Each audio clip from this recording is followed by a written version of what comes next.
क्या वक्फ बोर्ड का ये मुद्दा, ये लड़ाई अब राजनीति का मुद्दा बन गई है और विपक्ष चाहता है कि मुस्लिम समाज में विभाजन हो जाए, ध्रुवीकरण हो जाए? देखिए ब्रजेश भाई, मैं बता दूं, पहले पहले तो मैं बात कर लेता हूं वक्फ संशोधन विधेयक पर, और फिर ये जो बहिष्कार वाली बात चल रही है उस मैं पर इनको तो भी हमारी जवाब बहुत दूंगा। सारी डिबेट हो चुकी है सावर जी, नहीं नहीं, मैं संक्षेप में। जवाब दे दूंगा। पहले पहले तो ये समझ लें, जो लोग डिबेट कर रहे हैं, जी। ये कोई ऐसा नहीं है कि हम बस टीवी पर आ जाएं और अपनी बात रख दें। ये गंभीर विषय है। देखिए, वक्फ संशोधन जो विधेयक आया था, उसमें 31 सदस्यीय कमेटी बनी थी।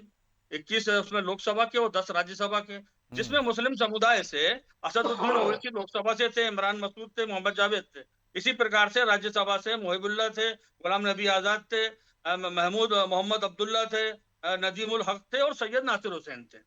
ये तो हो गई थी संयुक्त संसदीय समिति। इस पर लंबी बहस चली और आलम इसके जी, बाद, जगदम्बा पाल जी ने किसी अरे भी यार तरह आप के तो जाने नहीं दीजिए ऑब्जेक्शन नहीं, को पूरी बात। स्वीकार आप नहीं डिबेट किया सुनिए। है। अरे आप रुस्तम जी, खामोश रहिए, डिबेट सुनिए आप। मेरे रुस्तम बाद जी आ आप जाने संयुक्त दीजिए। बोलेंगे। संसदीय जब मैं समिति बोल के रहा हूं ना, अध्यक्ष मेरी बात जगदम्बिका सुनेंगे आप। पाल जी ने किसी भी तरह के ऑब्जेक्शन को स्वीकार नहीं किया है। सिर्फ उन्होंने भाजपा से जुड़े हुए लोगों की आपने सलाहों कहा को किसको ही बैठा स्वीकार दिया किया है। भैया? ये डिबेट रुस्तम जी की आ ये जाने दीजिए। मर्यादा नहीं है। ये रुस्तम डिबेट जी की आ जाने मर्यादा नहीं दीजिए। है। मैं रख रहा हूं ना तब अपने, आप बताइएगा फिर उसके बाद में मेरा ये कहना है, सुन लीजिए, हम्म। कि ये बिल कोई रातों रात लाया गया नहीं था।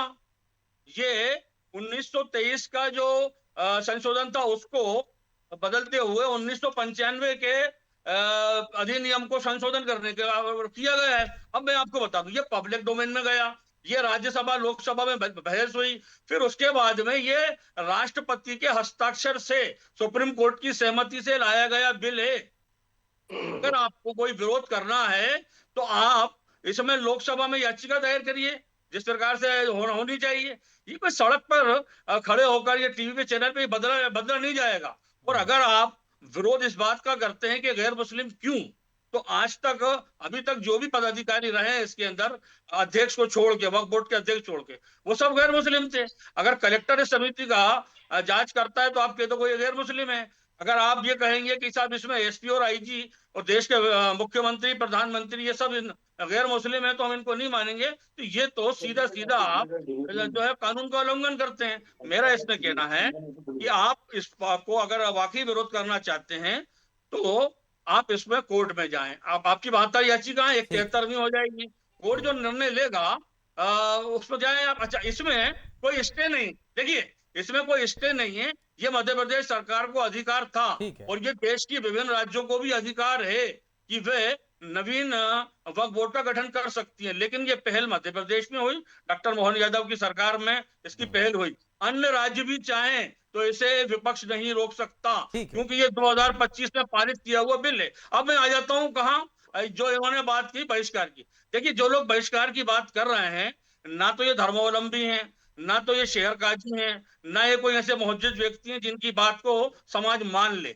जिस वक्फ बोर्ड के अध्यक्ष का स्वागत शहर काजी और शहर के मुफ्ती कर रहे हो, वहां पे ये मुस्लिम समाज के जो है बहिष्कार की वो बात तो करते मुफ्ती हैं, और काजी को भी जबकि बीजेपी का इनकी एजेंट बता पार्टी रहे का हैं। जी वो तो जी मुफ्ती जी और गजेश काजी जी। को भी बीजेपी का एजेंट बता रहे हैं, स्वागत कर दिया तो। देखिए, मैं यही तो कह रहा हूं ना, कि अपने अपने दल को प्रचार करने के लिए, और वो दल जिसका मध्य प्रदेश में कोई वजूद ही नहीं है, हम्म। ना इनका पार्षद, ना विधायक, ना कोई मंत्री, ना वजूद।